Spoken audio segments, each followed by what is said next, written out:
All right, Adam. So let's get back to the wonderful question of meetings, right? We have way too many of them. So one is, how do you feel about all the meetings we have? Are they wasteful? And if they are, how can we make them or recommend them to be more productive when it comes to commissioning? This is a real hot trigger topic for me. I think 50% of every meeting I go to is an utter waste of my time. And there's no discipline around meetings. Again, I'm sounding like a grumpy old man here, but I find nowadays there is no discipline about meetings. People set meetings and they don't show, or they show late. I mean, that all drives me mad because that's disrespectful to everybody who's turned up on time. What about when there's 22 people on a meeting that there only needs to be 4? What are they doing, Billy? So that's the other extreme, right? Then there's like everyone turns up and everyone's on their phone and no one's. So I have some real hacks and tips for this, right? Here's what I do. One, if I'm running a meeting and someone looks at their phone that meeting, I just stop talking. I don't say a goddamn word. I don't say put your phone. I just stop, and then they look up, and if it's a high-powered person, they go, "Oh, Karen." I go, "No, it's all right. We'll just wait." So, man, that stops that. You have to do that once or twice a meeting. It's over. Everyone puts their shit down. I would love to see that happen. I do that again. Just look at that, right? So that's my tip there. So number one, I say, look, when I'm new, I just say, look, if you set a meeting with me, you better be on time. I'll be on time. That's my commitment to you. And if we get sloppy, I'm not coming anymore, right? But I used to work for a firm and they had some rules about meetings and they were great. One, the only people that go to meetings, you can only go to a meeting if you've got something to contribute. If you sit for a meeting and don't say something, you don't go to the next meeting, period, right? So only people that have something to add should go. Then I like the Steve Jobs approach. Maximum of 30 minutes for a meeting, maximum of 4 items on the agenda. End. That's a good way to put it. Right? Yep. And to take that to an extreme, I did a job in Dubai and I walked into this meeting room and the table was chest high and it was a standing meeting.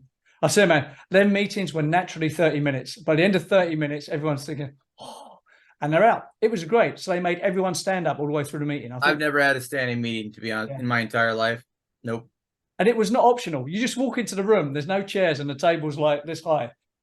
Oh.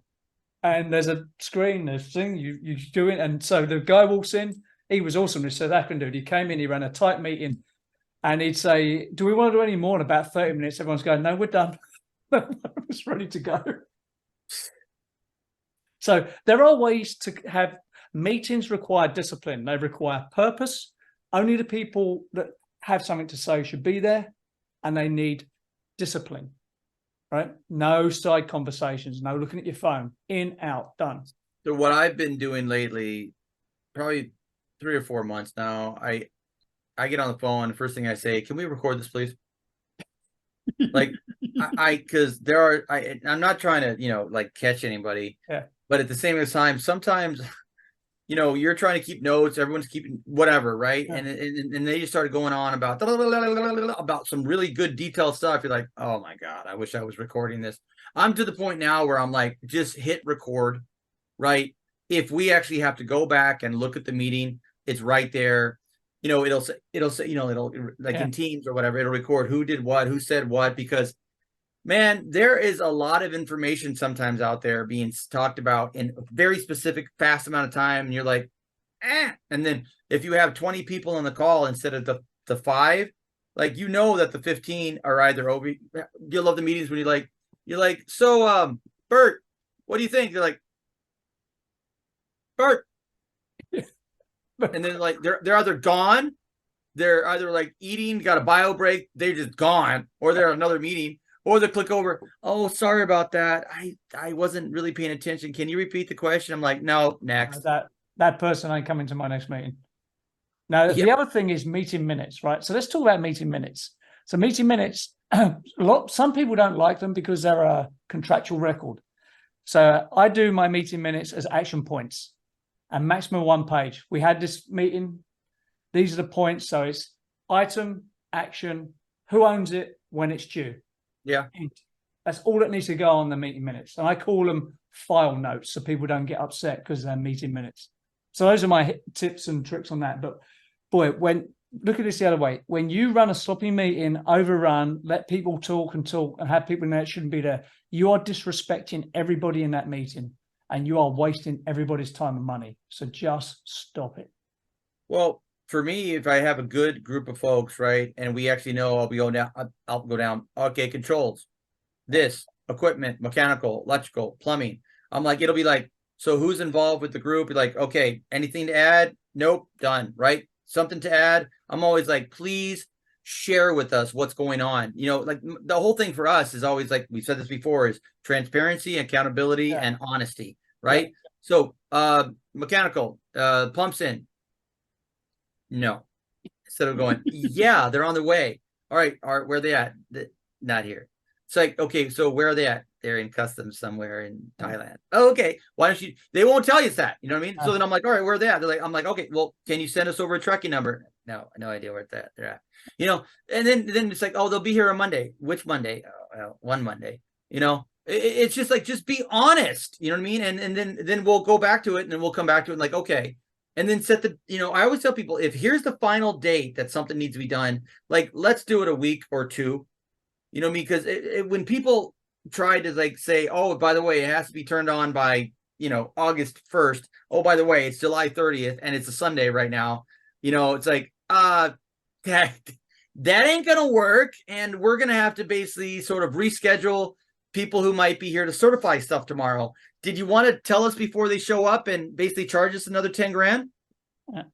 But actually, that's a good point, because the other thing that most people don't think about is meetings are part of the client experience, right? So, you know, you've got a client in a meeting, right? And you have a bad meeting. That's how they judge you. That's how they remember you. Yeah. You dropped the ball, you didn't deliver, you came in late, you were on your phone and not paying attention. Your client's looking at that thinking, that's not a great client experience. Well, ask yourself this one. This happens a lot. We all know this. Anybody in the industry who watches this knows this, right? So when we miss that turnover date, that substantial completion, and especially if it's for a facility that's going to be making stuff, right? And they're going to basically be making stuff that makes them money, okay? And so you look at the end, right? And you look, it's funny because only then do you look at the beginning and say, aha, you VE'd out everything that we needed here. And now basically you've extended this turnover by 1, 2, 3, 4 months. And you're like, oh, and by the way, this facility might have been making $500,000. Now we're 5 months over. So basically we're what, 3 million over, when, you know, the $50,000 controlled upgrade that we needed to go back over here from a switch to a transducer. You're like, they're like, yeah, we should have done that. I'm like, did I not recommend that? Did you not listen to your commissioning person, who's actually your owner's rep, who has your best interest in mind? You know what I mean? So it's just one of those things where it's just like, I tell people all the time that I'm never trying to basically add more cost. We don't do that. We're basically trying to basically take away future massive costs at the end. And I always just note, we recommend it. Noted. Yeah. You know what I mean? So that's the thing about it, is like, if you bring a team on, trust your team. I think actually you're right. More meetings will be recorded in the future. Yeah. But just to wrap this one up then, I personally think meetings suck mostly, and they don't need to. That is a choice you make. Whoever's run that meeting is responsible for making that a good experience. You know, also too, is like, you'll like, I find this out too, where you could say, we commissioning folks, we say that, I mean, literally, we're like we're a broken record. We say things so often, right? That's why we record them. And we say them. And someone 4 months later is like, hey, that's a good point. Why don't we do that? I'm like, you've been on the phone calls for the last 5 months. I saw your name there. It's in the recording. And this is the first time you're actually hearing me say something. Like, if you're going to be on a meeting, you need to be active. You need to be present. You need to be there, or you don't need to be there. Yeah. So it is a responsibility, just to be clear to everyone here. If you are running that meeting, and someone always runs a meeting, it's your responsibility to make it a good experience and provide the discipline. And ask people questions. Yeah. Because remember, if you do, like, so I run a lot of meetings, and I literally go down the list, and I'm like, Jenny, what do you think about so-and-so? They're like, whoop, whoop, whoop. It's like crickets. It's like doop, doop, doop, doop, doop, doop, Because doop. she's like on Twitch going right, and doing something else, right? Yeah, where are you? If there's 20, engage somebody, right? Because remember, there's always the 3 people who are having the conversations, and then there's the 17 other people that are just like doing some other work. ASHRAE committee meetings. So let's not go down that route. Yeah. Nope. Okay, let's wrap it up there.